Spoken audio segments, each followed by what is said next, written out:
ಸ್ತುತ್ಯಾ ವಿರಕ್ತ್ಯಾ ಭಜದಮಲಜನೋನ್ನತ್ಯಭೂತ್ಯರ್ಪಕಾಯ ಕ್ಷಿತ್ಯಾಂ ಅತ್ಯಲ್ಪಭೃತ್ಯೇಷ್ವಪಿ ಕುಜನಕೃತೋದ್ಧತ್ಯಭೂತ್ಯಾಜಕಾಯ ಕರ್ತ್ರೇ ಧರ್ತ್ರೇ ಚ ಹರ್ತ್ರೇ ಹಯಮುಖಹರಯೇ ಮುತ್ರಪಾತ್ರೇ ನಮಸ್ತೆ ತಸ್ಮೈ ಕಸ್ಮೈಚಿದಸ್ಮನ್ ಮನಸಿ ಧೃತಕಥಾ ವಿಸ್ಮೃತೌ ಸ್ಮಾರಕಾಯ ತಪೋ ವಿದ್ಯಾ ವಿರಕ್ತ್ಯಾದಿ ಸದ್ಗುಣೌಘಾಕರಾನಹಂ ವಾದಿರಾಜಗುರುನ್ ವಂದೇ ಹಯಗ್ರೀವಪದಾಶ್ರಯಾನ್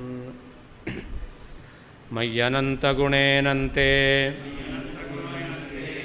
ಗುಣತೋನಂತವಿಗ್ರಹೇ ಯದಾಸೀತ್ ತತ ಏವಾದ್ಯಃ ಸ್ವಯಂಭೂಃ ಸಮಭೂದಜಃ ಇತಿ ಭಾಗವತೆ ಕೃಷ್ಣೋ ನಿಸ್ಸಂಖ್ಯಾನ್ ಸ್ವಗುಣಾನಪಿ ಅನಂತಾನಾಹ ದೇಹಾಂಶ್ಚಾಪಿ ಅನಂತಾನವತಾರಗಾನ್. ಭಗವಂತ ತನ್ನ ಸ್ವರೂಪ ಏನು ಎಂಬುದಾಗಿ ಭಾಗವತದಲ್ಲಿ ಹೇಳಿರತಕ್ಕಂತಹ ವಾಕ್ಯವನ್ನು ಹೇಳುವ ಮೂಲಕ ಭಗವಂತ ಸಗುಣನಾಗಿದ್ದಾನೆ, ಅನಂತ ಕಲ್ಯಾಣಗುಣ ಪರಿಪೂರ್ಣನಾಗಿದ್ದಾನೆ, ನಿರ್ಗುಣ ಅಲ್ಲ ಅನ್ನೋದನ್ನು ಪುನಃ ಸ್ಪಷ್ಟವಾಗಿ ಹೇಳ್ತಾ ಇದ್ದಾರೆ. ಭಗವಂತನ ಮಾತು ಮಯಿ ಅನಂತ ಗುಣೆ ಅನಂತೆ ಗುಣತಃ ಅನಂತೆ ಅನಂತ ವಿಗ್ರಹೇ ಅಂತ. ಭಗವಂತ ಇದ್ದಾನಲ್ಲ ಅವನು ಅನಂತ ಗುಣ. ಭಗವಂತನಲ್ಲಿ ಗುಣಗಳಿಗೆ ಗಣನೆ ಇಲ್ಲ, ಅಸಂಖ್ಯಾತವಾದಂತಹ ಗುಣವುಳ್ಳವನು, ಅನಂತ ಗುಣ. ಆ ಅನಂತ ಗುಣಗಳು ಕೂಡ ಒಂದೊಂದು ಗುಣತಃ ಅನಂತೆ, ಒಂದೊಂದು ಗುಣವೂ ಕೂಡ ಅನಂತವಾಗಿರ್ತಕ್ಕಂಥದ್ದು. ಅಂತಹ ಪರಮಾತ್ಮ ಮತ್ತು ಅನಂತ ವಿಗ್ರಹ. ಭಗವಂತನಿಗೆ ಎಷ್ಟು ರೂಪಗಳು ಅಂತಂದರೆ ಅನಂತ ರೂಪಗಳು.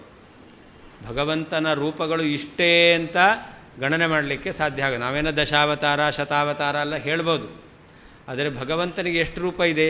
ಅನಂತ ಸಂಖ್ಯಾಕರಾದ ಜೀವರು, ಅನಂತ ಸಂಖ್ಯಾಕರಾದ ಜೀವರಲ್ಲಿ ಪರಮಾತ್ಮ ಬಿಂಬರೂಪದಿಂದ ಇದ್ದಾನೆ. ಹಾಗಾದರೆ ಅನಂತ ರೂಪ ಆಯಿತು. ಹಾಗೆ ಭಗವಂತನ ಗುಣಗಳು ಅನಂತ, ಒಂದೊಂದು ಗುಣಗಳು ಅನಂತ, ಒಂದೊಂದು ರೂಪವೂ ಕೂಡ ಭಗವಂತನದ್ದು ಅನಂತ. ಅನಂತ ರೂಪ ಪರಮಾತ್ಮ ಉಳ್ಳವನಾಗಿದ್ದಾನೆ. ಅಂತಹ ನನ್ನ ನಾಭಿಯಿಂದ ಯದಾಸೀತ್, ನನ್ನ ನಾಭಿಯಲ್ಲಿ ಯಾವುದಿತ್ತೋ ಅದರಿಂದ ಒಬ್ಬ ಹುಟ್ಟಿದ್ದಾನೆ ಅಂತ. ಯಾರವನು? ಅಜಃ ಅಂತ. ಅವನನ್ನು ಅಜ ಅಂತ ಕರೀತಾರೆ. ಸ್ವಯಂಭೂ. ಯಾವ ಸ್ವಯಂ ಶಬ್ದವಾಚ್ಯನಾದ ಸ್ವತಂತ್ರನಾದ ಪರಮಾತ್ಮನಿಂದ ಭವತಿ, ಜನ್ಮವನ್ನು ಪಡೆದವನು. ಆದ್ದರಿಂದ ಅವನಿಗೆ ಸ್ವಯಂಭೂ ಅಂತ ಹೆಸರು. ಚತುರ್ಮುಖ ಬ್ರಹ್ಮದೇವರಿಗೆ ಸ್ವಯಂಭೂ ಅಂತ ಹೆಸರು.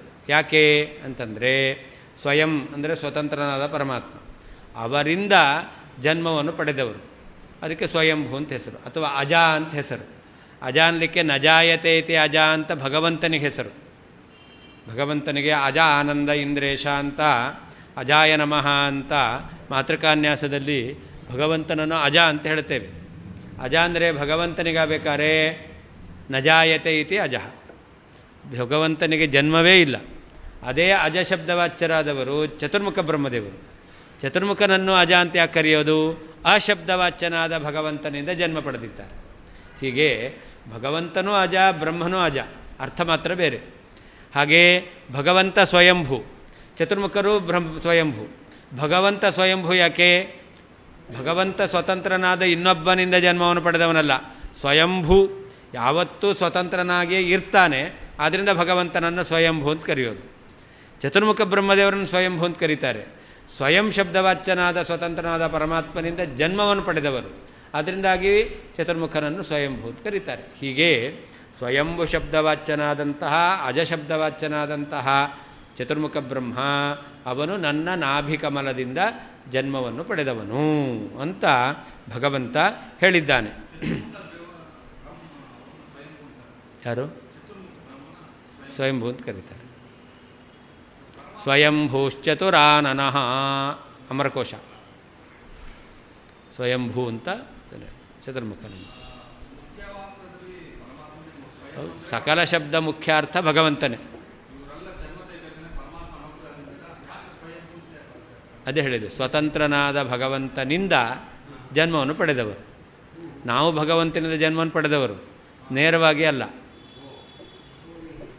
ಅದಕ್ಕೆ ಭಗವಂತ ಹೇಳ್ತಾ ಇದ್ದಾನೆ, ಸ್ವಯಂಭು ಶಬ್ದವಾಚ್ಯನಾದ ನನ್ನ ನಾಭಿಯಲ್ಲಿ ಯಾವುದಿತ್ತೋ ಅದರಿಂದ ಜನ್ಮವನ್ನು ಪಡೆದವನು ಸ್ವಯಂಭು ಅಂತ ಕರೀತಾರೆ.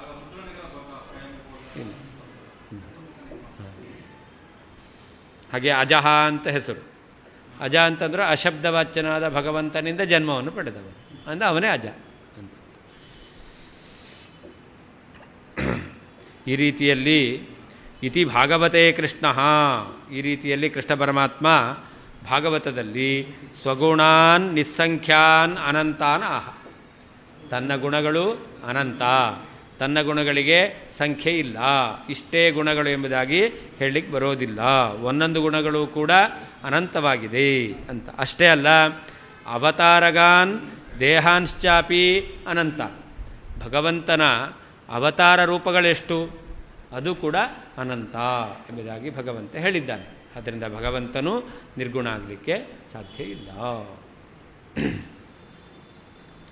ಅನಂತ ಗುಣಗಳುಳ್ಳಂತಹ ಗುಣತಃ ಅನಂತೆ, ಒಂದೊಂದು ಗುಣಗಳೂ ಅನಂತವಾಗಿರುವ ಅನಂತ ವಿಗ್ರಹೇ, ಅನಂತವಾದ ರೂಪವುಳ್ಳಂತಹ ಮಯಿ ನನ್ನ ನಾಭಿಯಲ್ಲಿ ಯತ್ ಯಾವ ಪದ್ಮವು ಆಸೀತ್ ಇತ್ತೋ ತತಃ ಆ ನಾಭಿಯಲ್ಲಿ ಇದ್ದಂತಹ ಪದ್ಮದಿಂದಲೇ ಆದ್ಯ ಮೊದಲಿನವನಾದ ಅಜಃ ಅಶಬ್ದವಾಚ್ಯನಾದ ಪರಮಾತ್ಮನಿಂದ ಜನ್ಮವನ್ನು ಪಡೆದಿದ್ದರಿಂದ ಅಜಶಬ್ದವಾಚ್ಯನಾದ ಸ್ವಯಂಭೂ ಸ್ವತಂತ್ರನಾದ ಪರಮಾತ್ಮನಿಂದ ಜನ್ಮವನ್ನು ಪಡೆದಿರುವಂತಹ ಚತುರ್ಮುಖನು ಸಮಭೂತ್ ಹುಟ್ಟಿದನು.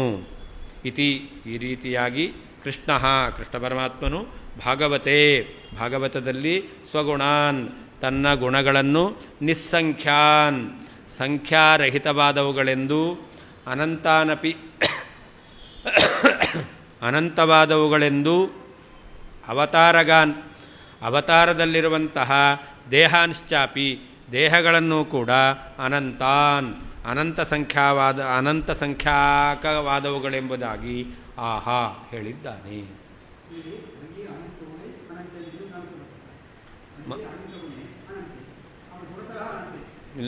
ಮೈ ಅನಂತ ಗುಣೆ ಗುಣತಃ ಅನಂತೆ, ಅಲ್ಲಿಗನ್ವಯ.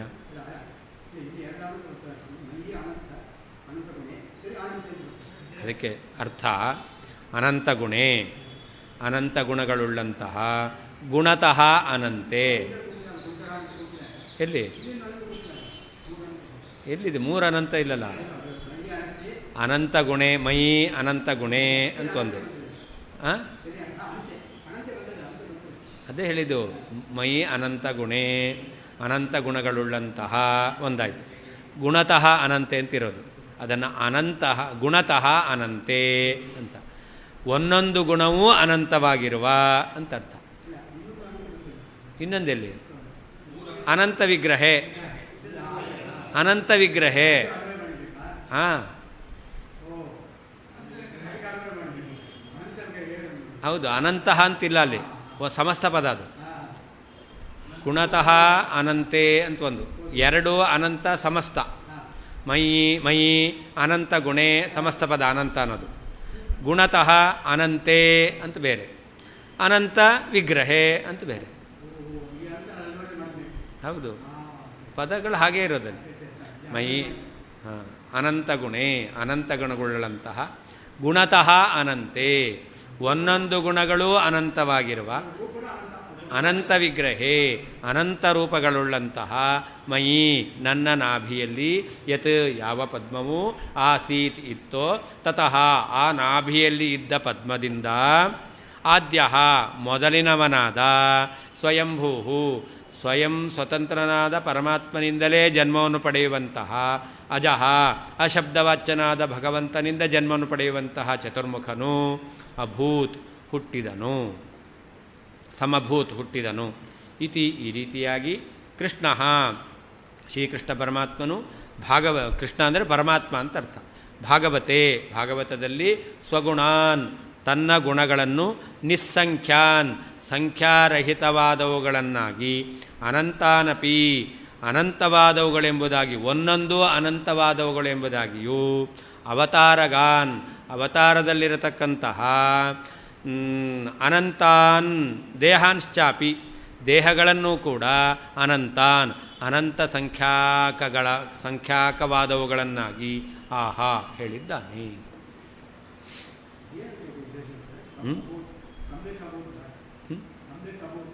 ಸಮಭೂತ್ ಜನ್ಮವನ್ನು ಪಡೆದಿದ್ದಾನೆ. ಚೆನ್ನಾಗಿ ಅಂದರೆ ಭಗವಂತನಿಂದ ಹುಟ್ಟಿದವನು. ಆದ್ದರಿಂದ ಆ copy xerox copy perfect, first copy ಅದು. ಚೆನ್ನಾಗಿ ಅವನ ಭಗವಂತನ ಗುಣ ಅಲ್ಲ, ಅವನಲ್ಲಿ ಆನಂದ, ಗುಣ, ಜ್ಞಾನ ಇದೆಲ್ಲವೂ ಕೂಡ ಅಧಿಕವಾಗಿದೆ. ಸಮಭೂತ್ ಅಂತ.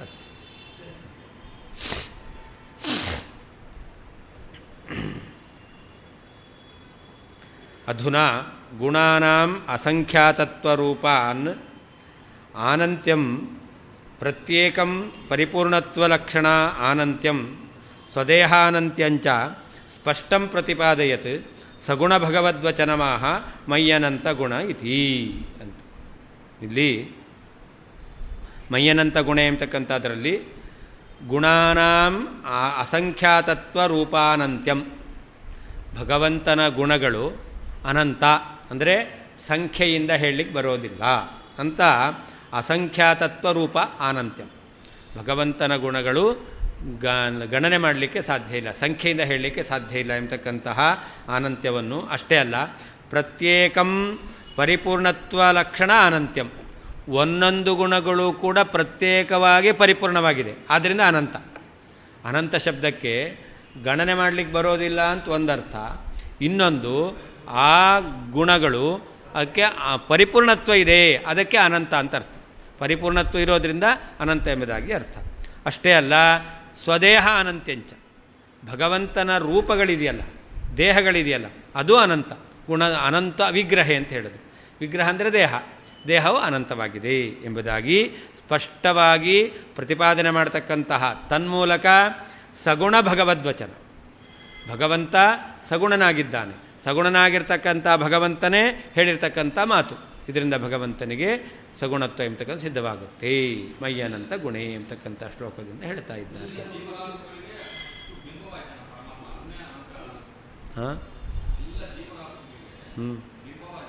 ಹೌದು, ಅನಂತ ರೂಪ. ಯಾರಿಗೆ? ಹಾಂ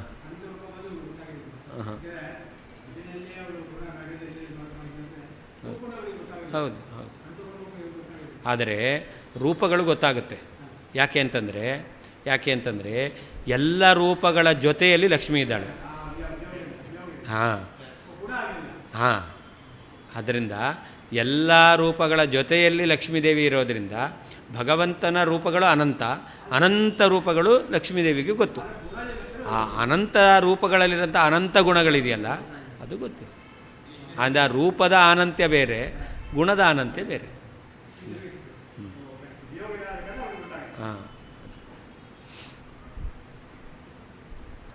ದೇಶತಃ ಕಾಲತಶ್ಚೈವ ಗುಣತೋಪಿ ಹ್ಯನಂತತಾ ಅತಸ್ತ್ವನ್ನಿರ್ಗುಣ ಬ್ರಹ್ಮ ಕಸ್ಮಿನ್ ದೇಶೇ ಕದಾ ಭವೇತ್ ಸರ್ವೇಭ್ಯೋ ದೇಶಕಾಲೇಭ್ಯಃ ಪ್ರಾಯಸ್ತತ್ತು ಬಹಿಷ್ಕೃತಂ ಲಜ್ಜಯಾ ಶತಶೃಂಗಸ್ಯ ಮಧ್ಯೆ ಲೀನಮಭೂತ್ ಸದಾ. ಅನಂತತ್ವ ಅಂದ್ರೇನು? ದೇಶತಃ ಕಾಲತಃ ಗುಣತಃ ಅಂತ. ಭಗವಂತ ದೇಶತಃ ಅನಂತ, ಎಲ್ಲ ದೇಶದಲ್ಲಿದ್ದಾನೆ, ಅವನಿಲ್ಲದ ದೇಶ ಇಲ್ಲ. ದೇಶತಃ ಅನಂತ ಅಂತಂದರೆ ಅವನಿಲ್ಲದ ದೇಶ ಇಲ್ಲ ಅಂತ ಅರ್ಥ. ಕಾಲತಃ ಅನಂತ, ಅವನಿಲ್ಲದ ಕಾಲ ಇಲ್ಲ, ಅವನಿಲ್ಲದ ಕಾಲ ಇಲ್ಲ. ಗುಣತಃ ಅನಂತ, ದೇಶ ಕಾಲಗಳಲ್ಲಿ ಅವನಲ್ಲಿ ಗುಣ ಇಲ್ಲ ಅಂತಿಲ್ಲ.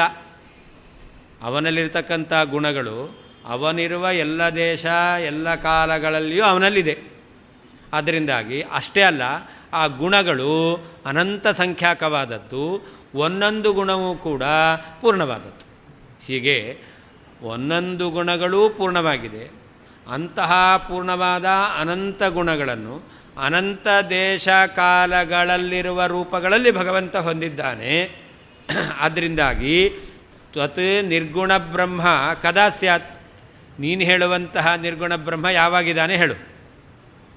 ಎಲ್ಲ ದೇಶ ಎಲ್ಲ ಕಾಲದಲ್ಲಿ ಸಗುಣ ಬ್ರಹ್ಮನೇ ಇದ್ದಾನೆ ಅಂತಂದರೆ ನಿರ್ಗುಣ ಬ್ರಹ್ಮ ಇರತಕ್ಕಂಥ ದೇಶ ಯಾವುದು, ಕಾಲ ಯಾವುದು?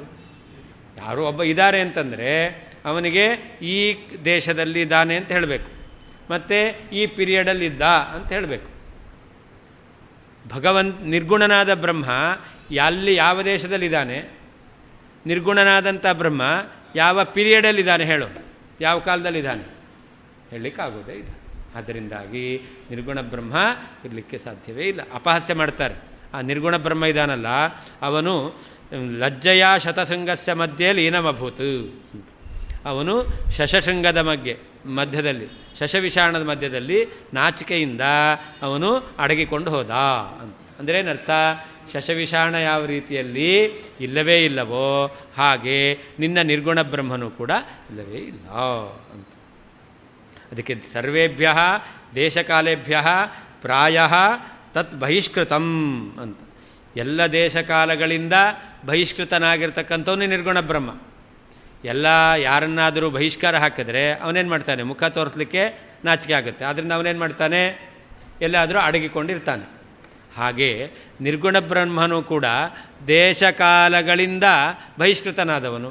ಆದ್ದರಿಂದ ಅವನು ಎಲ್ಲಾದರೂ ಅಡಗಿ ಕುಳಿತುಕೊಳ್ಬೇಕಾಯಿತು. ಎಲ್ಲ ಅಡಗಿ ಕುಳಿತಾ ಅಂತಂದರೆ ಶಶವಿಷಾಣ ಮಧ್ಯದಲ್ಲಿ ಅಡಗಿ ಕುಳಿತಿದ್ದಾನೆ. ಅರ್ಥಾತ್ ನಿರ್ಗುಣ ಬ್ರಹ್ಮ ಇಲ್ಲವೇ ಇಲ್ಲ, ಶಶವಿಷಾಣಕ್ಕೆ ಸಮಾನ.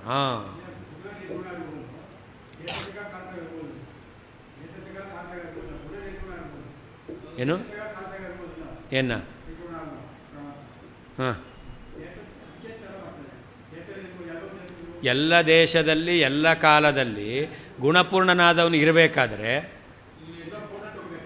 ಗುಣಪೂರ್ಣನಾದ ಪರಮಾತ್ಮ ಎಲ್ಲ ದೇಶ ಎಲ್ಲ ಕಾಲದಲ್ಲಿ ಇರಬೇಕಾದ್ರೆ ನಿರ್ಗುಣನಾದ ಬ್ರಹ್ಮ ಯಾವ ದೇಶ ಯಾವ ಕಾಲದಲ್ಲಿದ್ದಾನೆ? ಯಾವ ನಿರ್ಗುಣ ಬ್ರಹ್ಮ ಇದ್ದಾನೋ ಅವನೇ ಗುಣಪೂರ್ಣನಾದ ಬ್ರಹ್ಮ. ಯಾರು ನಿರ್ಗುಣ ಬ್ರಹ್ಮ ಇದ್ದಾನೋ ಅವನೇ ಗುಣಪೂರ್ಣನಾದ ಬ್ರಹ್ಮ. ಹಾಗಾದರೆ ಬ್ರಹ್ಮನಿಗೆ ಗುಣದ ಸಂಬಂಧ ಇದೆ. ಆ ಗುಣ ಸಂಬಂಧ ಇಲ್ಲ ಅಂತಾದರೆ ನಿರ್ಗುಣ ಆಗ್ತಾನೆ. ಆದ್ದರಿಂದ ನಿನ್ನ ಗುಣ ಸಂಬಂಧ ಇಲ್ಲ ಅಂತ ಯಾವಾಗುತ್ತೆ? ಯಾವ ದೇಶ ಯಾವ ಕಾಲದಲ್ಲಿ ಆಗುತ್ತೆ?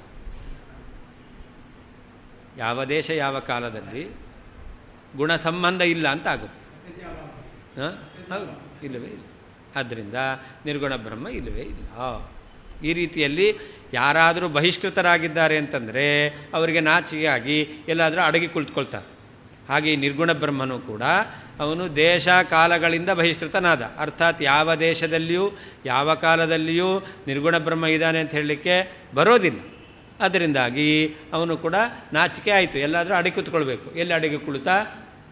ಯಾಕೆ? ಶಶಶೃಂಗಸ್ಯ ಮಧ್ಯೆ ಅಂತ, ಶಶವಿಷಾಣ ಮಧ್ಯದಲ್ಲಿ ಅಡಗಿ ಕೂತಿದ್ದಾನೆ. ಅರ್ಥಾತ್ ನಿರ್ಗುಣ ಬ್ರಹ್ಮ ಅಂದರೂ ಶಶವಿಷಾಣ ಅಂದರೂ ಒಂದೇ, ಅದಕ್ಕೇನು ವ್ಯತ್ಯಾಸ ಇಲ್ಲ. ನಿರ್ಗುಣ ಬ್ರಹ್ಮ ಇಲ್ಲವೇ ಇಲ್ಲ.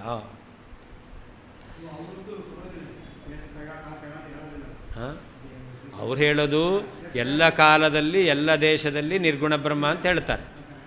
ಆದರೆ ಅದೇ ನಿರ್ಗುಣ ಬ್ರಹ್ಮನಿಗೆ ಅವಿದ್ಯಾ ಸಂಬಂಧದಿಂದ ಪುನಃ ಸಗುಣ ಭಾವವನ್ನು ಹೇಳ್ತಾ ಇದ್ದೀರ, ಆಯಿತಾ? ಹಾಂ,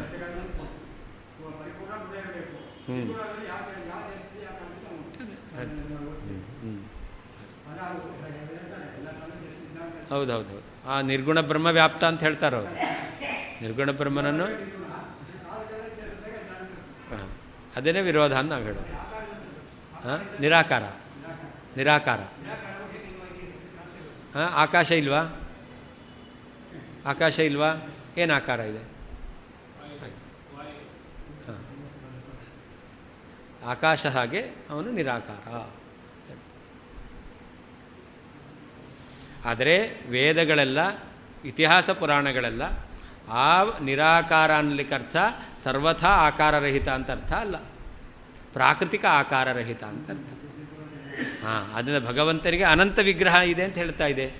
ಅನಂತ ವಿಗ್ರಹ ಇರಬೇಕಾದ್ರೆ ನಿರಾಕಾರ ಆಗ್ತಾನೇನು? ಹಾಗಾದರೆ ನಿರಾಕಾರ ಅಂತ ಹೇಳಿದೆ. ನಿರಾಕಾರ ಅನ್ನಲಿಕ್ಕೆ ಏನರ್ಥ? ಪ್ರಾಕೃತಿಕ ಆಕಾರ ಇಲ್ಲ ಅಂತ ಅರ್ಥ. ನಿರ್ಗುಣ ಅಂತಲೂ ಹೇಳಿದೆ ಶ್ರುತಿ, ಪ್ರಾಕೃತಿಕ ಗುಣ ಇಲ್ಲ ಅಂತ ಅರ್ಥ. ಹೊರತು ಸರ್ವಥಾ ನಿರ್ಗುಣ, ಸರ್ವಥಾ ನಿರಾಕಾರ ಅಲ್ಲವೇ ಅಲ್ಲ. ಹಾಂ, ಯಾರು ಏನು ಮಾಡಿದ್ರೂ ಕೂಡ ಸಮರ್ಪಕವಾಗಿ ಉತ್ತರ ಕೊಡಲಿಕ್ಕೆ ಆಗಿಲ್ಲ, ಆಗ ಸಾಧ್ಯ ಇಲ್ಲ. ಅವ್ರ ಮತ ಪ್ರಕಾರ ಹೇಳ್ಕೊಂಡು ಹೋಗ್ತಾರೆ ಅವರು, ಇದಕ್ಕೆ ಸಮರ್ಪಕವಾದ ಉತ್ತರ ಆಗಲ್ಲ.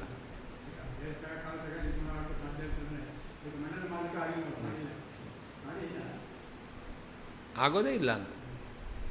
ಶಶವಿಷಾಣನ ಮಾಡಲಿಕ್ಕಾಗತ್ತಾ?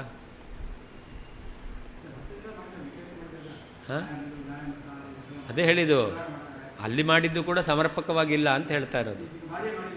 ಹಾಂ, ಅದೇ ಇದು ಎಲ್ಲವನ್ನು ಸಂಗ್ರಹ ಮಾಡಿದ್ದಾರೆ ವಾದಿರಾಜರು, ಎಲ್ಲ ವಿಷಯವನ್ನು ಸಂಗ್ರಹ ಮಾಡಿ ಅವ್ರು ಹೇಳಿದ್ದಾರೆ. ಅದಾಗಿಲ್ಲ ಅಂದರೆ ಇದು ಆಗಿಲ್ಲ ಅಂತ.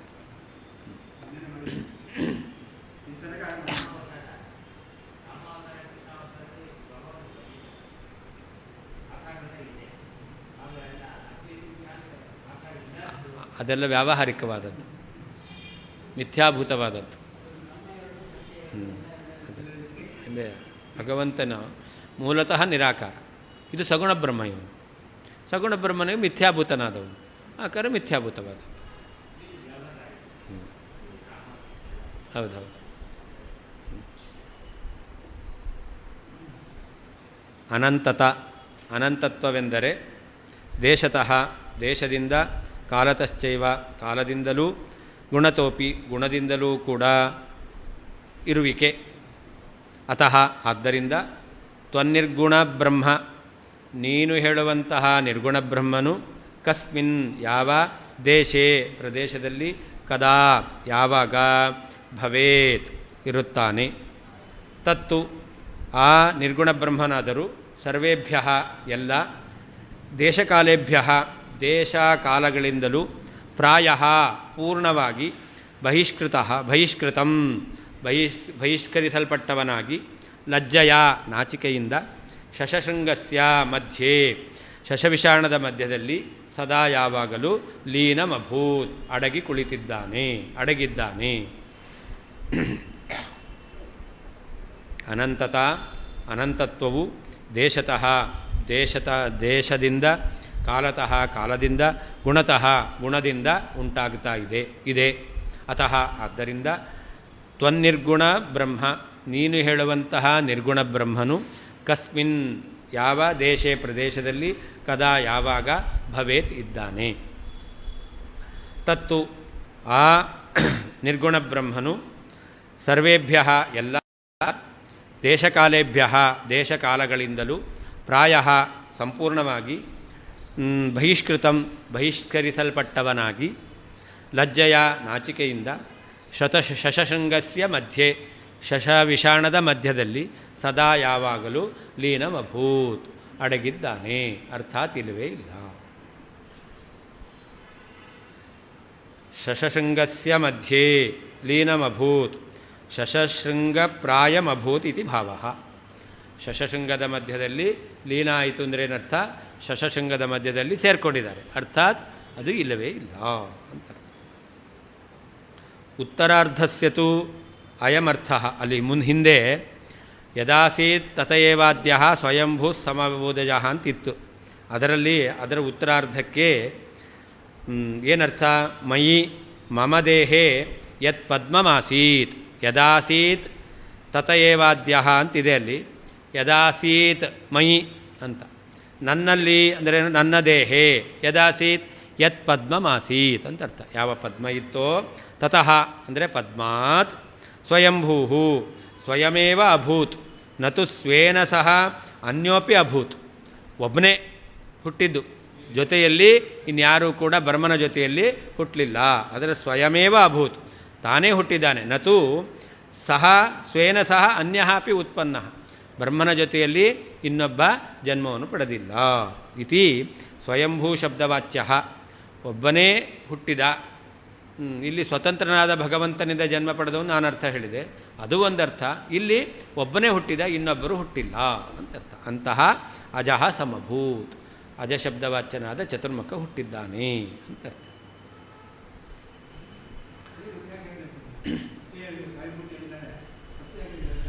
ಏನು ಅಲ್ಲಿ ಹಿಂದೆ ಹೇಳಿದ್ದನ್ನು ಇಲ್ಲಿ ಅದರ ಅರ್ಥವನ್ನು ಇಲ್ಲಿ ಹೇಳಿದ್ದಾರೆ ಅಷ್ಟೇ. ಸರ್ವೋತ್ತಮರ ತೀರ್ಥರ ವ್ಯಾಖ್ಯಾನ ಅಲ್ಲಿ ಮಾಡಿಲ್ಲ, ಅದನ್ನು ಇಲ್ಲಿ ಹೇಳಿದ್ದಾರೆ. ಸಮಸ್ತ ಧರ್ಮ ಶೂನ್ಯಂಚ ಬ್ರಹ್ಮಾನ್ಯತ್ ಕಿಲ ವರ್ತತೆ ಸ್ವಯಂ ತದ್ದರ್ಶನಾತ್ ಸರ್ವ ಧರ್ಮಶೂನ್ಯೋ ಭವೇತ್ ಕಿಲ. ಇನ್ನು ನಿರ್ಗುಣ ಬ್ರಹ್ಮ ಅವನು ಈ ಆಗಮದಿಂದ ಸಿದ್ಧನಾಗದೇ ಇರಬಹುದು, ಅನುಮಾನದಿಂದ ಸಿದ್ಧ ಆಗ್ತಾನೆ ಅಂತಂದರೆ ಅದಕ್ಕೆ ಹೇಳ್ತಾರೆ, ಒಂದು ವೇಳೆ ನಿನಗೆ ಅಂತಹ ನಿರ್ಗುಣ ಬ್ರಹ್ಮ ಇದ್ದಾನೆ, ಅವನ ದರ್ಶನ ಆಯಿತು ಅಂದರೆ ನಿನಗೂ ಕೂಡ ಏನಾಗಬೇಕಿತ್ತು, ಸರ್ವಧರ್ಮ ಶೂನ್ಯ ಭವೇತ್, ನೀನು ಕೂಡ ಸಕಲ ಧರ್ಮರಹಿತನ ಆಗಬೇಕಾಗುತ್ತೆ. ನಿರ್ಗುಣ ಬ್ರಹ್ಮ ಆಗಮದಿಂದ ಸಿದ್ಧ ಆಗೋದಿಲ್ಲ, ಅನುಮಾನದಿಂದ ಸಿದ್ಧ ಆಗ್ತಾನೆ ಅಂತ ಸಾಧನೆ ಮಾಡಿದ್ರೆ, ಆ ಅನುಮಾನದಿಂದ ಸಿದ್ಧನಾಗಿರ್ತಕ್ಕಂತಹ ಯಾವ ನಿರ್ಗುಣ ಬ್ರಹ್ಮ ಇದ್ದಾನಲ್ಲ ಅವನ ಸಾಕ್ಷಾತ್ಕಾರ ನಿನಗಾಗಿದೆ ಅಂತಂದರೆ ನೀನು ಏನಾಗ್ತೀಯ, ಸರ್ವಧರ್ಮ ಶೂನ್ಯನಾಗ್ತೀಯಾ.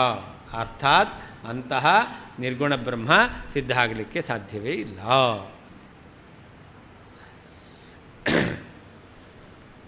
ಬ್ರಹ್ಮ ಅವನು ಸಗುಣಾದನ್ಯತ್, ಅವನು ಸಗುಣಕ್ಕಿಂತ ಭಿನ್ನನಾಗಿದ್ದಾನೆ. ಅಂದರೆ ಏನರ್ಥ, ನಿರ್ಗುಣನಾಗಿದ್ದಾನೆ. ಯಾಕೆ, ಸಮಸ್ತ ಧರ್ಮ ಶೂನ್ಯತ್ವಾತ್, ಅವನಲ್ಲಿ ಯಾವ ಧರ್ಮವೂ ಇಲ್ಲ. ಆದ್ದರಿಂದ ಒಬ್ಬ ನಿರ್ಗುಣ ಬ್ರಹ್ಮ ಇದ್ದಾನೆ ಅಂತ ಅನುಮಾನದಿಂದ ಸಾಧನೆ ಮಾಡೋದು ಅಂತಾದರೆ ಅದಕ್ಕೆ ಹೇಳ್ತಾರೆ, ಅಂತಹ ನಿರ್ಗುಣ ಬ್ರಹ್ಮನನ್ನು ಅನುಮಾನದಿಂದ ಸಾಧನೆ ಮಾಡ್ತಿ, ಅವನ ಸಾಕ್ಷಾತ್ಕಾರ ಆಯಿತು, ಅದರಿಂದ ನಿನಗೇನೇ ಬೇಕಾಗಿತ್ತು, ನೀನು ಕೂಡ ಸಮಸ್ತ ಧರ್ಮ ಶೂನ್ಯನೇ ಆಗಬೇಕಾಗುತ್ತೆ.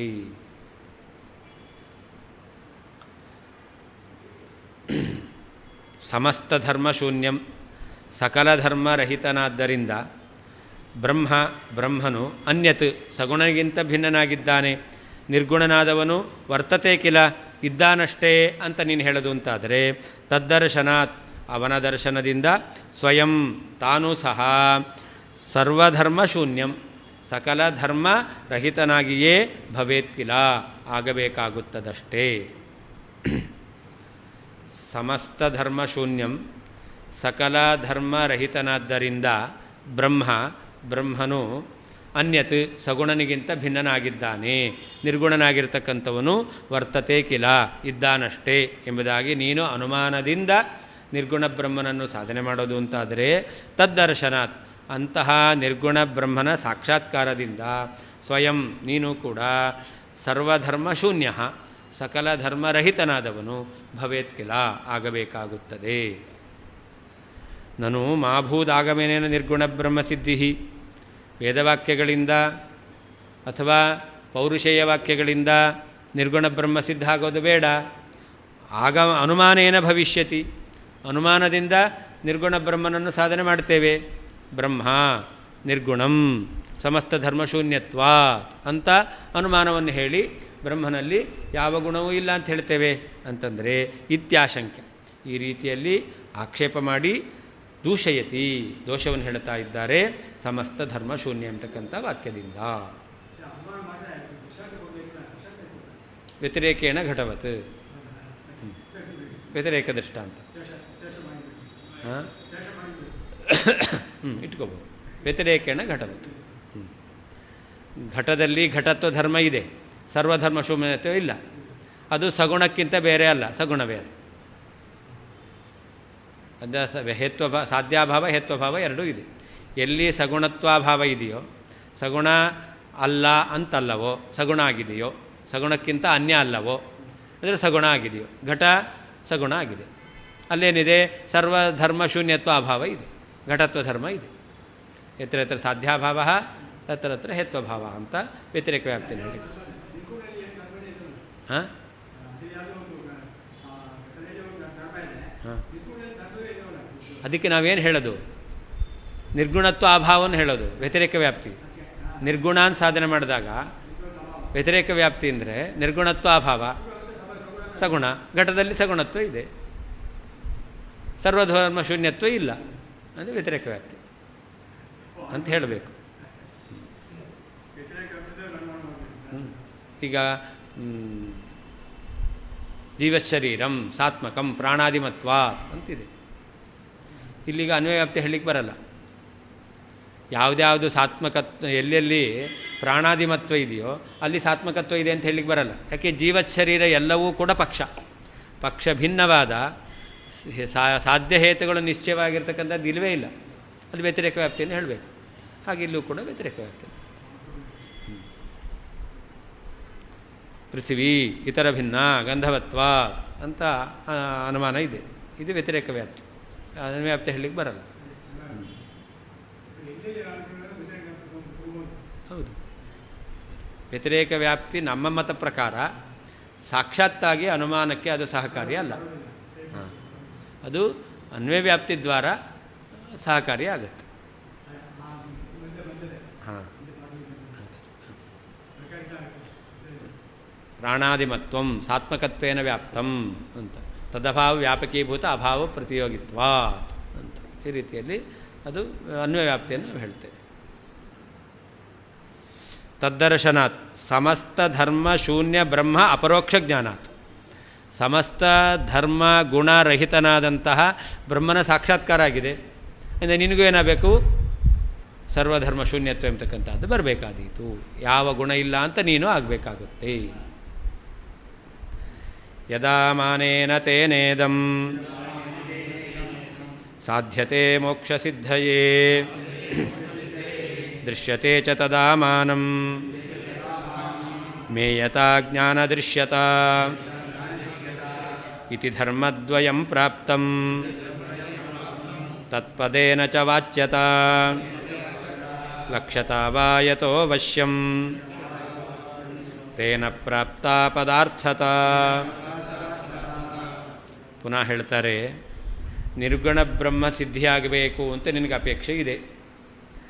ನೀನೇನಾದರೂ ಅನುಮಾನ ಮಾಡ್ತೀಯ ಅಂತಂದರೆ ಆವಾಗ ನಿನಗೆ ಸ್ವವ್ಯಾಹತಿ ರೂಪ ದೋಷ ಬರುತ್ತೆ, ವ್ಯಾಹತಿ ರೂಪವಾದ ದೋಷ ಬರುತ್ತೆ. ನಿನ್ನ ಅಭಿಪ್ರಾಯ ನಿರ್ಗುಣ ಬ್ರಹ್ಮನನ್ನು ಸಾಧನೆ ಮಾಡಬೇಕು ಅಂತ. ಅದಕ್ಕೇನು ಮಾಡ್ತೀಯಾ? ಅನುಮಾನ ಪ್ರಯೋಗ ಮಾಡ್ತೀಯ. ಅನುಮಾನ ಪ್ರಯೋಗ ಮಾಡಿದಾಗ ಆ ಅನುಮಾನಕ್ಕೆ ಬ್ರಹ್ಮ ವಿಷಯ ಹೌದೋ ಅಲ್ವೋ? ಅನುಮಾನದಿಂದ ನಿರ್ಗುಣ ಬ್ರಹ್ಮ ಸಿದ್ಧನಾಗ್ತಾನೆ ಅಂತ ಹೇಳಿದಾಗ ಆ ಅನುಮಾನ ರೂಪ ಪ್ರಮಾಣಕ್ಕೆ ನಿರ್ಗುಣ ಬ್ರಹ್ಮ ವಿಷಯನಾಗಿದ್ದಾನೆ ಅಂತ ಹೇಳೋದಾಗಿದೆ. ಆದ್ದರಿಂದ ಅವನಲ್ಲಿ ಜ್ಞಾನ ವಿಷಯತ್ವ ಜ್ಞೇಯತ್ವ ಗುಣ ಬಂತು. ನಿರ್ಗುಣ ಬ್ರಹ್ಮನ ಸಾಧನೆ ಮಾಡಲಿಕ್ಕೆ ಹೊರಟಿದೆಯಾ? ಆ ನಿರ್ಗುಣ ಬ್ರಹ್ಮನನ್ನು ಅನುಮಾನದಿಂದ ನೀನು ಸಾಧನೆ ಮಾಡಬೇಕು. ಯಾವ ಅನುಮಾನದಿಂದ ನಿರ್ಗುಣ ಬ್ರಹ್ಮನನ್ನು ಸಾಧನೆ ಮಾಡಲಿಕ್ಕೆ ಹೊರಟಿದೆಯೋ ಆ ಅನುಮಾನ ರೂಪವಾಗಿರ್ತಕ್ಕಂತಹ ಪ್ರಮಾಣಕ್ಕೆ ನಿರ್ಗುಣ ಬ್ರಹ್ಮ ವಿಷಯ ಅಂತ ಹೇಳಬೇಕು. ಹಾಗಾದರೆ ಅವನಲ್ಲಿ ಜ್ಞಾನ ವಿಷಯತ್ವ ಬಂತು, ಜ್ಞೇಯತ್ವ ಎಂಬತಕ್ಕಂಥದ್ದು ಬಂತು. ಅಷ್ಟೇ ಅಲ್ಲ, ಅವನಲ್ಲಿ ಜ್ಞೇಯತ್ವ ಎಂಬತಕ್ಕಂಥದ್ದು ಮತ್ತು ಪ್ರಮೇಯತ್ವ, ಪ್ರಮಾಣಕ್ಕೆ ವಿಷಯನಾದ. ಅವನು ಅನುಮಾನ ರೂಪವಾದ ಪ್ರಮಾಣ, ಆ ಪ್ರಮಾಣಕ್ಕೆ ಅವನು ವಿಷಯನಾದ. ಅದರಿಂದ ಏನು ಬಂತು? ಪ್ರಮೇಯತ್ವ ಬಂತು. ಹಾಗಾದರೆ ಅವನಲ್ಲಿ ಪ್ರಮೇಯತ್ವ ಬಂತು, ಜ್ಞಾನ ವಿಷಯತ್ವ ಬಂತು ಎಂಬತಕ್ಕಂತಹ ಎರಡು ಧರ್ಮ ಬಂತು. ಆಮೇಲೆ ನೀವೇನು ಮಾಡ್ತೀಯಾ? ಅವನು ನಿರ್ಗುಣ ಅಂತ ಸಾಧನೆ ಮಾಡ್ತಾ ಇದ್ದೀಯ. ಹಾಗಾದರೆ ನಿರ್ಗುಣ ಎಂಬತಕ್ಕಂಥ ಶಬ್ದದಿಂದ ವಾಚ್ಯನಾಗಬೇಕು. ಅವ್ರ ಮತ ಪ್ರಕಾರ ಬ್ರಹ್ಮ ಯಾವ ಶಬ್ದದಿಂದಲೂ ವಾಚ್ಯನ ಅಲ್ಲ. ಹಾಗಾದರೆ ಲಕ್ಷ್ಯ ಅಂತ ಹೇಳ್ತಾರೆ. ಹಾಗಾದರೆ ಲಕ್ಷ್ಯತ್ವ ರೂಪವಾದ ಧರ್ಮ ಬಂತು. ಅಂದರೆ ನಿರ್ಗುಣ ಬ್ರಹ್ಮ ಅಂತ ನೀನು ಹೇಳ್ತೀಯ ಅಂತಂದರೆ ನಿರ್ಗುಣ ಶಬ್ದದಿಂದ ವಾಚ್ಯನಾಗಬೇಕು, ಅಥವಾ ನಿರ್ಗುಣ ಶಬ್ದದಿಂದ ಲಕ್ಷ್ಯತ್ವ ಎಂಬತಕ್ಕಂಥದ್ದು ಬರಬೇಕು. ಅದರಿಂದ ಏನಾಯಿತು? ಅವನು ಒಂದು ಪದಾರ್ಥ ಅಂತ ಆದ, ಪದಾರ್ಥತ್ವ ಬಂತು. ಯಾಕೆ? ಯಾವುದನ್ನು ಪದಾರ್ಥ ಅಂತ ಕರಿತೇವೆ? ಯಾವುದು ಜ್ಞಾನಕ್ಕೆ ವಿಷಯವಾಗಿದೆಯೋ, ಯಾವುದು ಪ್ರಮಾಣಕ್ಕೆ ವಿಷಯವಾಗಿದೆಯೋ, ಯಾವುದರಲ್ಲಿ ಯತ್ಕಿಂಚ ಶಬ್ದ ವಾಚ್ಯತ್ವ ಇದೆಯೋ ಅದನ್ನು ನಾವು ಪದಾರ್ಥ ಅಂತ ಕರಿತೇವೆ. ಹಾಗಾದರೆ ಬ್ರಹ್ಮನೂ ಕೂಡ ಏನಾಯಿತು? ಒಂದು ಪದಾರ್ಥ ಆಗ್ತಾ ಇದ್ದಾನೆ. ಅಲ್ಲಿ ಪದಾರ್ಥತ್ವ ಧರ್ಮ ಎಂಬತಕ್ಕಂಥದ್ದು ಬರುತ್ತೆ. ಯಾಕೆ ಅಂತಂದರೆ ಬ್ರಹ್ಮನಲ್ಲಿ ಜ್ಞಾನ ವಿಷಯತ್ವ ಇದೆ, ಬ್ರಹ್ಮನಲ್ಲಿ ಪ್ರಮಾಣ ವಿಷಯತ್ವ, ನಿರ್ಗುಣ ಬ್ರಹ್ಮನಲ್ಲಿ ಪ್ರಮಾಣ ವಿಷಯತ್ವನ ಹೇಳ್ತಾ ಇದ್ದೀರಾ. ಯತ್ಕಿಂಚಿತ್ ಶಬ್ದವಾಚ್ಯತ್ವ, ಯತ್ಕಿಂಚಿತ್ ಶಬ್ದ ಲಕ್ಷ್ಯತ್ವವನ್ನಾದರೂ ಒಪ್ಪಲೇಬೇಕು. ಆದ್ದರಿಂದ ಪದಾರ್ಥತ್ವ ಧರ್ಮ ಬಂದೇ ಬರುತ್ತೆ. ಹೀಗೆ ಒಬ್ಬ ನಿರ್ಗುಣ ಬ್ರಹ್ಮನನ್ನು ನೀನು ಸಾಧನೆ ಮಾಡಲಿಕ್ಕೆ ಹೊರಟಿದ್ದರಿಂದ ಅವನಲ್ಲಿ ಅನೇಕ ಗುಣಗಳನ್ನು ಒಪ್ಪಿದಂತೆ ಆಯಿತು. ಒಂದು ಗುಣ ಅಲ್ಲ, ಅನೇಕ ಗುಣಗಳನ್ನು ಒಪ್ಪಿದಂತೆ ಆಯಿತು. ಆದ್ದರಿಂದ ಅನುಮಾನದಿಂದ ನಿರ್ಗುಣ ಬ್ರಹ್ಮನನ್ನು ಸಾಧನೆ ಮಾಡಲಿಕ್ಕೆ ಹೊರಟ್ರೆ ವ್ಯಾಹತಿ ದೋಷ ಬರುತ್ತೆ. ನಿರ್ಗುಣ ಅಂತ ಹೇಳೋದು ಗುಣ ಒಪ್ಪೋದು. ಹಾಂ, ಏನಂತ? ನಿರ್ಗುಣ ಬ್ರಹ್ಮ ಗೌಣನಾ? ಪರಬ್ರಹ್ಮ ಅವನು. ಹಾಂ,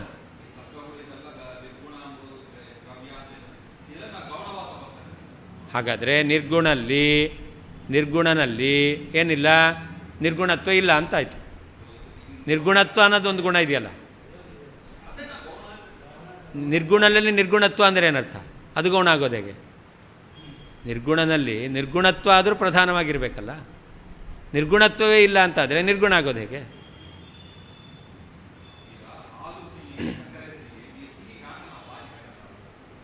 ಹೇಳಲಿಕ್ಕಾಗಲ್ಲ.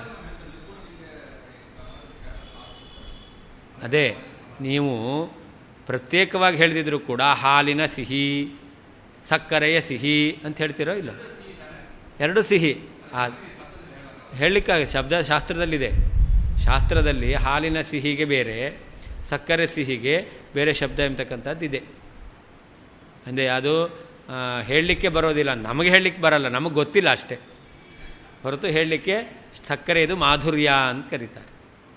ಸಕ್ಕರೆ ಮತ್ತು ಕ್ಷೀರ ಮಾಧುರ್ಯಕ್ಕೆ ಇನ್ನೊಂದು ಹೆಸರಿದೆ.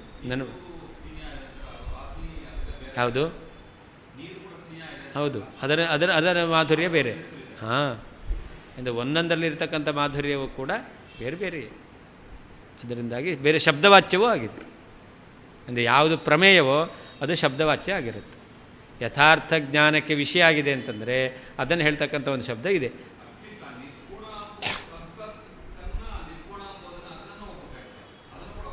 ಅದನ್ನೇ ನಾವು ಹೇಳ್ತಾ ಇರೋದು. ಕೊನೆಗೆ ಅದನ್ನು ಹೇಳ್ತಾರೆ ವಾದಿರಾಜರು. ನಿರ್ಗುಣ ಅಂತ ಹೇಳೋದ್ರಿಂದ ನಿರ್ಗುಣತ್ವ ಧರ್ಮ ಬಂತು, ಅಂದರೆ ಧರ್ಮಶೂನ್ಯ ಅಂತ ಹೆಂಗೆ ಹೇಳ್ತೀರ? ಅದರಿಂದ ನಿರ್ಗುಣ ಅಂತ ಹೇಳಲಿಕ್ಕೆ ಬರೋದೇ ಇಲ್ಲ. ಜಗತ್ತಿನಲ್ಲಿ ನಿರ್ಗುಣವಾದಂತಹ ಒಂದು ವಸ್ತು ಇದೆ ಅಂತಂದರೆ ಒಪ್ಪಲಿಕ್ಕೆ ಬರೋದಿಲ್ಲ. ನಿರ್ಗುಣವಾದ ಒಂದು ವಸ್ತು ಇದೆ ಅಂದರೆ ವಸ್ತುವೇ ಇಲ್ಲ ಅಂತ ಅರ್ಥ. ಅದಕ್ಕೆ ಮುಂದೆ ಹೇಳ್ತಾರೆ, ನೀನು ಈ ನಿರ್ಗುಣ ಬ್ರಹ್ಮನನ್ನು ಸಾಧನೆ ಮಾಡಿದ್ದು ಅದು ಹೇಗಾಯಿತು ಅಂದರೆ ಮಣ್ಣಿನ ಮೂರ್ತಿಗೆ ಅಭಿಷೇಕ ಮಾಡಿದಂತೆ ಅಂತ.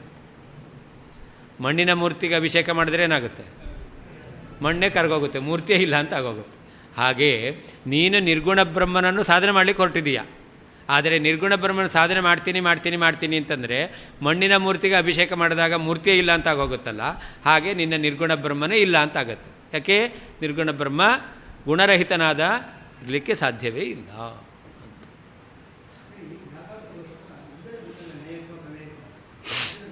ಹಾಂ, ಇವಾಗ ಹೇಳ್ತಕ್ಕಂಥದ್ದು ಅನುಮಾನ ಆಗಮದಿಂದ ಬ್ರಹ್ಮನನ್ನು ನಿರ್ಗುಣ ಅಂತ ಸಾಧನೆ ಮಾಡೋದಲ್ಲ, ಅನುಮಾನದಿಂದ ಸಾಧನೆ ಮಾಡಲಿಕ್ಕೆ ಹೊರಟಾಗ ವ್ಯಾಹತಿ ದೋಷವನ್ನು ಹೇಳ್ತಾರೆ. ಅದು ಹೇಳಿದ್ದು ಬ್ರಹ್ಮನ ನಿರ್ಗುಣ ಅಂತ ಹೇಳಿದೆ ಅಂದರೆ ಬ್ರಹ್ಮನಲ್ಲಿ ಪ್ರಮೇಯತ್ವ ಇದೆ, ಜ್ಞಾನ ವಿಷಯನಾಗಿದ್ದಾನೆ ಅಂತ ಅಂದು ಹೇಳಿದ್ದಾರೆ. ಆಗಮ ಪ್ರತಿಪಾದ್ಯನಾದಂತಹ ಬ್ರಹ್ಮನಲ್ಲಿ ಗುಣಗಳಿದೆ ಅನ್ನೋದನ್ನು ಹಿಂದೆ ಹೇಳಿದ್ದು. ಇವಾಗ ಅನುಮಾನದಿಂದ ನೀನು ನಿರ್ಗುಣ ಬ್ರಹ್ಮ ಸಾಧನೆ ಮಾಡ್ತೀಯ ಅಂತಂದರೆ ಸ್ವವ್ಯಾಹತಿ ದೋಷ ಬರುತ್ತೆ ಅಂತ ಹೇಳ್ತಾರೆ.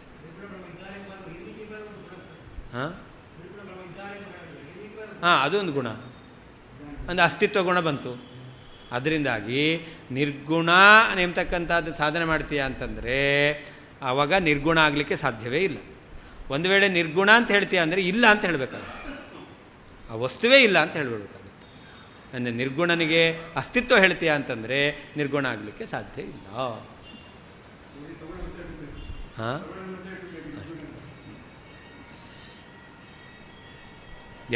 ಯಾವಾಗ ತೇನ ಆ ಮಾಯಾವಾದಿಗಳಿಂದ ಮಾನೇನ ಅನುಮಾನ ಪ್ರಮಾಣದಿಂದ ಮೋಕ್ಷಸಿದ್ಧಿಗೋಸ್ಕರ ಈ ಬ್ರಹ್ಮನನ್ನು ಮಾನೇನ ಅನುಮಾನ ಪ್ರಮಾಣದಿಂದ ಸಾಧ್ಯತೆ ಸಾಧಿಸಲ್ಪಡುತ್ತದೋ ತದಾ ಆಗ ಮಾನಮೇಯತ ಪ್ರಮಾಣಕ್ಕೆ ವಿಷಯವಾಗಿದೆ. ಅಂದರೆ ಪ್ರಮೇಯತ್ವ ಎಂಬತಕ್ಕಂತಹ ಧರ್ಮವು ಜ್ಞಾನದೃಶ್ಯತ, ಜ್ಞೇಯತ್ವ ಎಂಬತಕ್ಕಂಥ ಧರ್ಮವು ದೃಶ್ಯತೆ ಬ್ರಹ್ಮನಲ್ಲಿ ಕಂಡುಬರ್ತಾ ಇದೆ. ಇತಿ ಈ ರೀತಿಯಾಗಿ ಧರ್ಮದ್ವಯಂ ಬ್ರಹ್ಮನಲ್ಲಿ ಪ್ರಮೇಯತ್ವ ಜ್ಞೇಯತ್ವ ಎಂಬತಕ್ಕಂತಹ ಎರಡು ಧರ್ಮಗಳು ಪ್ರಾಪ್ತವಾಯಿತು.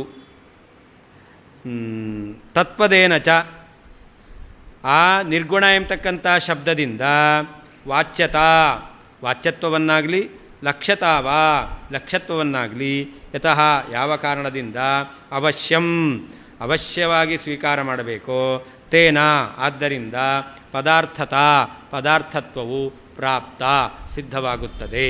ಹಾಗಾದರೆ ನಿರ್ಗುಣ ಬ್ರಹ್ಮನಲ್ಲಿ ಪ್ರಮೇಯತ್ವ ಬಂತು, ಜ್ಞೇಯತ್ವ ಬಂತು, ವಾಚ್ಯತ್ವ ಬಂತು, ಅಥವಾ ಲಕ್ಷ್ಯತ್ವ ಬಂತು, ಅಥವಾ ಪದಾರ್ಥತ್ವ ಬಂತು. ನಿರ್ಗುಣ ಆಗೋದು ಹೇಗೆ? ಯಾವಾಗ ತೇನ ಆ ಮಾಯಾವಾದಿಗಳಿಂದ ಇದಂ ಈ ನಿರ್ಗುಣ ಬ್ರಹ್ಮನು ಮೋಕ್ಷಸಿದ್ಧಯೇ ಮೋಕ್ಷಪ್ರಾಪ್ತಿಗೋಸ್ಕರ ಮಾನೇನ ಅನುಮಾನ ಪ್ರಮಾಣದಿಂದ ಸಾಧಿಸಲ್ಪಡ್ತಾ ಇದೆಯೋ, ದೃಶ್ಯತೆ ಚ ಅವನ ಜ್ಞಾನವೂ ಬರ್ತಾ ಇದೆಯೋ ಆಗ ಮಾನಮೇಯತ ಪ್ರಮೇಯತ್ವವು ಜ್ಞಾನದೃಶ್ಯತ ಜ್ಞೇಯತ್ವವು ಇತಿ ಈ ರೀತಿಯಾಗಿ ಧರ್ಮದ್ವಯಂ ಎರಡು ಧರ್ಮವು ನಿರ್ಗುಣ ಬ್ರಹ್ಮನಲ್ಲಿ ಬರ್ತಾ ಇದೆ.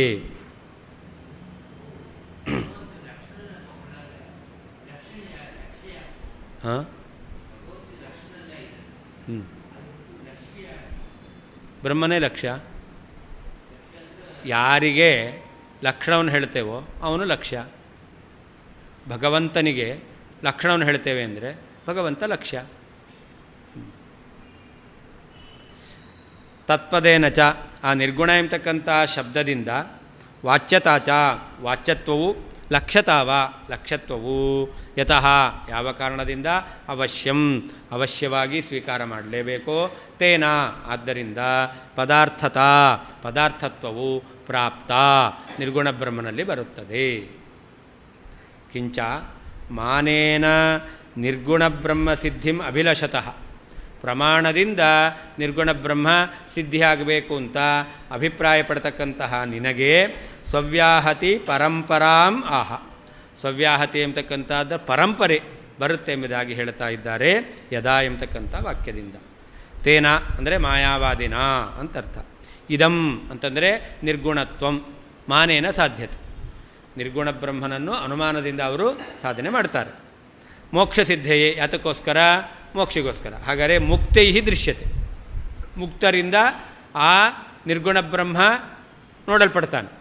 ನಿರ್ಗುಣ ಬ್ರಹ್ಮನ ಸಾಕ್ಷಾತ್ಕಾರ ಮುಕ್ತರಿಗೆ ಆಗುತ್ತೆ ಅಂತ ಹೇಳೋದು ಅಂತಾದರೆ ತದಾ ಸಾಧನೆ ದರ್ಶನೇ ಚ ಆ ನಿರ್ಗುಣ ಬ್ರಹ್ಮನನ್ನು ಸಾಧನೆ ಮಾಡಿದರೆ ನಿರ್ಗುಣ ಬ್ರಹ್ಮನನ್ನು ನೋಡಿದರೆ ಸಾಧನೆ ಮಾಡಿದ್ರಿಂದ ಅವನಲ್ಲಿ ಪ್ರಮೇಯತ್ವ ಬಂತು, ನೋಡಿದ್ರಿಂದ ಜ್ಞಾನ ವಿಷಯತ್ವ ಬಂತು ಅಂತ ಅರ್ಥ. ಅಷ್ಟೇ ಅಲ್ಲ ಯತಶ್ಚ ತತ್ಪದೇನ ಮೇಯಪದೇನ ದೃಶ್ಯಪದೇನ ಚ ಅಂತ ಆ ಬ್ರಹ್ಮನನ್ನೇನಂತ ಕರಿತೀರಾ? ಪ್ರಮೇಯ ಅಂತ ಕರಿತೀರ. ಅವನನ್ನು ಜ್ಞಾನಕ್ಕೆ ವಿಷಯ ದೃಶ್ಯ ಅಂತ ಕರಿತೀರ. ಈ ರೀತಿಯಲ್ಲಿ ಮೇಯಪದದಿಂದ ದೃಶ್ಯಪದದಿಂದ ವಾಚ್ಯತ್ವಾಂಗೀಕಾರೆ ಅದನ್ನು ವಾಚ್ಯನಾಗಿದ್ದಾನೆ ಅಂತ ಒಪ್ಪಬೇಕಾಗುತ್ತೆ. ಅಥವಾ ಲಕ್ಷ್ಯತಾವ ಆ ಶಬ್ದದಿಂದ ವಾಚ್ಯ ಅಲ್ಲ, ಅವನು ಲಕ್ಷಣವೃತ್ಯ ಅವನನ್ನು ಹೇಳ್ತೇವೆ ಅಂತ ಹೇಳಿದ್ರೆ ತೇನ ಮುಖ್ಯಯಾವ ಅಮುಖ್ಯವ ವೃತ್ಯ ಶಬ್ದಬೋಧ್ಯತ್ವೇನ ಆ ಬ್ರಹ್ಮ ಏನಾಗಿದ್ದಾನೆ? ಒಂದೋ ಮುಖ್ಯ ವೃತ್ತಿಯಿಂದ ಶಬ್ದ ಪ್ರತಿಪಾದ್ಯನಾಗಿದ್ದಾನೆ, ಶಬ್ದದಿಂದ ತಿಳಿಯಲ್ಪಡ್ತಾ ಇದ್ದಾನೆ. ಆವಾಗ ಅದಕ್ಕೆ ವಾಚ್ಯತ್ವ ಇದ್ದರೆ. ಒಂದು ವೇಳೆ ವಾಚ್ಯತ್ವ ಇಲ್ಲ, ಲಕ್ಷ್ಯತ್ವವನ್ನು ಹೇಳ್ತೀರಾ ಅಂದರೆ ಅಮುಖ್ಯ ವೃತ್ತಿಯಿಂದ ಬ್ರಹ್ಮ ಶಬ್ದವಾಚ್ಯನಾಗಿದ್ದಾನೆ, ಶಬ್ದಬೋಧ್ಯನಾಗಿದ್ದಾನೆ ಅಂತ ಒಪ್ಪಬೇಕು. ಅದರಿಂದ ಏನಾಯಿತು? ಪದಾರ್ಥತ್ವವನ್ನು ಒಪ್ಪಬೇಕಾಗುತ್ತೆ. ಹೀಗೆ ಬ್ರಹ್ಮನನ್ನು ನೀನು ನಿರ್ಗುಣ ಸಾಧನೆ ಮಾಡಿದ್ದರಿಂದ ಪ್ರಮೇಯತ್ವ ಬಂತು, ದೃಶ್ಯತ್ವ ಬಂತು, ವಾಚ್ಯತ್ವ ಬಂತು, ಪದಾರ್ಥತ್ವ ಬಂತು. ಈ ರೀತಿಯಲ್ಲಿ ಅನೇಕ ಗುಣಗಳು ಅವನಲ್ಲಿ ಬರುತ್ತೆ. ಆದ್ದರಿಂದ ನಿರ್ಗುಣ ಅಂತ ಸಾಧನೆ ಮಾಡಿದ್ರೆ ಸ್ವವ್ಯಾಹತಿ ಪರಂಪರ ಒಂದಲ್ಲ, ಆ ಪರಂಪರೆಯೇ ಬರ್ತಾ ಇದೆ ಅಂತ ಹೇಳ್ತಾ ಇದ್ದಾರೆ. ಆಗಲ್ಲ, ಹೇಗಾದರೂ ಏನಾದರೂ ಗುಣ ಬಂದೇ ಬರುತ್ತೆ, ನಿರ್ಗುಣ ಆಗ್ಲಿಕ್ಕೆ ಸಾಧ್ಯ ಇಲ್ಲ. ಬಾಯಿ ಮುಚ್ಕೊಂಡಿರ್ತಾರೆ. ಇದಕ್ಕೆ ಹೇಳೋದು ಇದೆಲ್ಲವೂ ಕೂಡ ಆ ಬ್ರಹ್ಮನಲ್ಲಿ ನಿರ್ಗುಣ ಆದ್ದರಿಂದಾಗಿ ಇದೆಲ್ಲ ಮಿಥ್ಯಾಭೂತವಾದದ್ದಿದೆ ಅಂತ ಹೇಳ್ತಾನೆ. ಇದೆಲ್ಲ ಬರುತ್ತೆ, ಆದರೆ ಇದೆಲ್ಲ ಮಿಥ್ಯಾಭೂತವಾದದ್ದು ಅಂತ ಅದಕ್ಕೆ ಉತ್ತರ ಕೊಡ್ತಾರೆ ಅವರು. ಬರುತ್ತೆ ಇದೆಲ್ಲ ಇದೆ, ಆದರೆ ಇದೆಲ್ಲ ಮಿಥ್ಯಾಭೂತ ಅಂತ ಹೇಳ್ತಾರೆ. ಯಾರ ಮತ ಪ್ರಕಾರ ಅವ್ರು ಎಲ್ಲನೂ ಹೇಳ್ತಾರೆ, ಯಾವುದು ಅಲ್ಲ ಅಂತ ಹೇಳ್ತಾರೆ. ಎಲ್ಲವನ್ನೂ ಹೇಳ್ತಾರೆ, ಇದ್ಯಾವುದು ಅಲ್ಲ ಅಂತಲೂ ಹೇಳ್ತಾರೆ.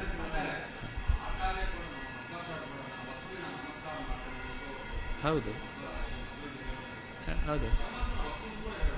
ನಾನು ಅದಕ್ಕೆ ಕೇಳಿದ್ದೀಗ ವಸ್ತು ಅಂತ ನಮ್ಮ ಮತ ಪ್ರಕಾರ ಹೇಳೋದಾಗುತ್ತೋ ಇಲ್ವೋ, ಮಾಯಾವಾದಿ ಮತ ಪ್ರಕಾರ ಆಗುತ್ತೋ ಇಲ್ವೋ ಅಂತ ಕೇಳಿದೆ. ಅದಕ್ಕೆ ಹೇಳಿದ್ದು ಅವ್ರು ಹೇಳೋದು ವಸ್ತು ಅಂತಂದರೆ ಅವನು ವಸ್ತು ಹೌದು, ಆದರೆ ವಸ್ತು ಅಂತ ಯಾಕೆ ಕರೀತಾರೆ? ಯಾವುದು ಸ್ವತಂತ್ರವಾಗಿ ವಾಸ ಮಾಡುತ್ತೋ ಅದು ವಸ್ತು. ವೇದ್ಯಂ ವಾಸ್ತವಮತ್ರ ವಸ್ತು ಶಿವದಂ ಭಾಗವತದಲ್ಲಿ 3ನೇ ಶ್ಲೋಕದಲ್ಲಿ ಬಂದದ್ದು. ವೇದ್ಯಂ ವಾಸ್ತವಂ ಅತ್ರ ವಸ್ತು. ವಸ್ತು ಅಂದರೆ ಆಚಾರ್ಯರಲ್ಲಿ ವ್ಯಾಖ್ಯಾನ ಮಾಡಿದ್ದಾರೆ, ಯಾವುದು ಸ್ವತಂತ್ರವಾಗಿ ಎಲ್ಲ ಕಡೆಯಲ್ಲಿ ವಾಸ ಮಾಡುತ್ತೋ ಅದು ವಸ್ತು. ಅಂದರೆ ನಮ್ಮ ಮತ ಪ್ರಕಾರ ಪರಮಾತ್ಮ ಸ್ವತಂತ್ರವಾಗಿ ಎಲ್ಲ ಕಡೆ ಇದ್ದಾನೆ, ಆದ್ದರಿಂದ ವಸ್ತು. ಅವ್ರ ಮತ ಪ್ರಕಾರ ವಸ್ತು ಅಂತಂದರೆ ಅದೊಂದು ಅಷ್ಟೇ ಪದಾರ್ಥ, ಅದರಲ್ಲಿ ಏನೂ ಇಲ್ಲ. ಶ್ರೀಕೃಷ್ಣಾರ್ಪಣಮಸ್ತು. 2:15